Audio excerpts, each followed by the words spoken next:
歡迎使用商業稅務網站 BTP。影片將引導你完成管理 BTP 賬戶管理員或授權用戶的流程，例如如何查看、新增和移除 BTP 業務指定的 BTP 賬戶管理員和 BTP 授權用戶，以及更新現有 BTP 賬戶管理員或 BTP 授權用戶的使用者詳細資料和指定服務。首先，請輸入你的用戶名稱和通行密碼，或透過智方便登入。我們現在透過智方便登入，使用你手機內的智方便應用程式掃描二維碼即可以登入智方便。登入成功。登入商業稅務網站後，你將看到已委任你為其 BTP 賬戶管理員或 BTP 授權用戶的 BTP 公司。如果你只為一家 BTP 公司服務，你將不會看到此頁面，並直接進入至該 BTP 公司的網上服務選單。請從清單中點選這次要處理的 BTP 公司。你亦可以商業登記號碼或公司名稱搜尋該 BTP 公司。由於只有 BTP 賬戶管理員有權使用管理 BTP 賬戶管理員授權用戶功能，因此請從列表選取已委任你為其 BTP 賬戶管理員的 BTP 公司，以進入該功能。選擇管理 BTP 公司賬戶，然後從選單中選擇管理 BTP 賬戶管理員授權用戶。之後，你將看到有關 BTP 公司的 BTP 賬戶管理員及 BTP 授權用戶名單。BTP 賬戶管理員可使用所有網上服務，而 BTP 授權用戶只可以使用 BTP 賬戶管理員所指定的服務。你可點選指定的 BTP 賬戶管理員或 BTP 授權用戶記錄以查看詳情。按移除以刪除任何現任的 BTP 賬戶管理員或 BTP 授權用戶。按新增 BTP 賬戶管理員或新增 BTP 授權用戶，將用戶加入公司賬戶內。每間 BTP 公司可以委任不超過5名 BTP 賬戶管理員，而 BTP 授權用戶的數量則不受限制。透過點擊選擇 BTP 公司，你可以切換到另一間公司以管理其 BTP 賬戶管理員和授權用戶。現在，我們示範如何修改 BTP 賬戶管理員。點擊特定的 BTP 賬戶管理員記錄，在此頁面中，你將看到公司資料和該 BTP 賬戶管理員的用戶資料。如有必要，點擊移除以刪除此用戶；如有必要，按修改以更改職位。現在，我們示範如何修改。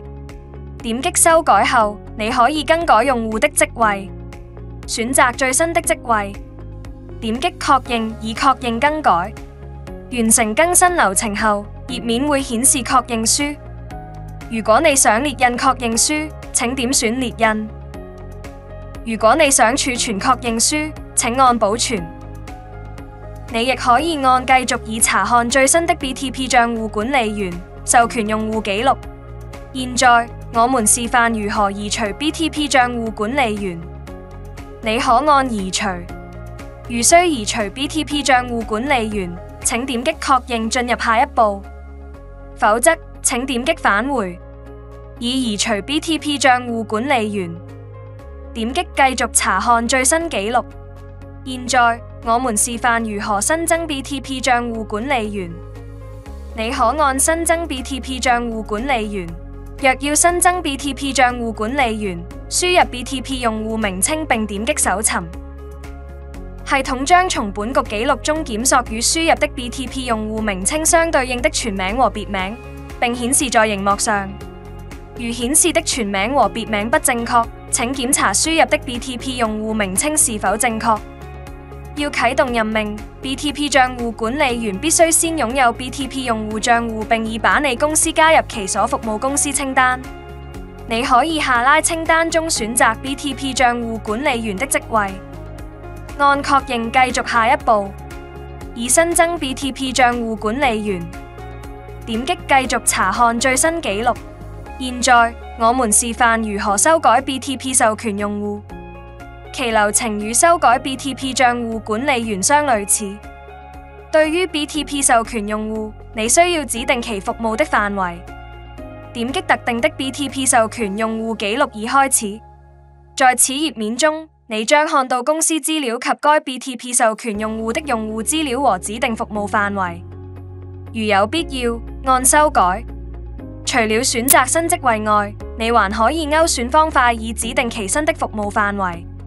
更新職位及服務範圍後，按一下確認繼續下一步，已更新 BTP 授權用戶資料。點擊繼續查看最新紀錄。如你想新增 BTP 授權用戶，你可以點擊新增 BTP 授權用戶。如你想移除 BTP 授權用戶，你可以點擊移除。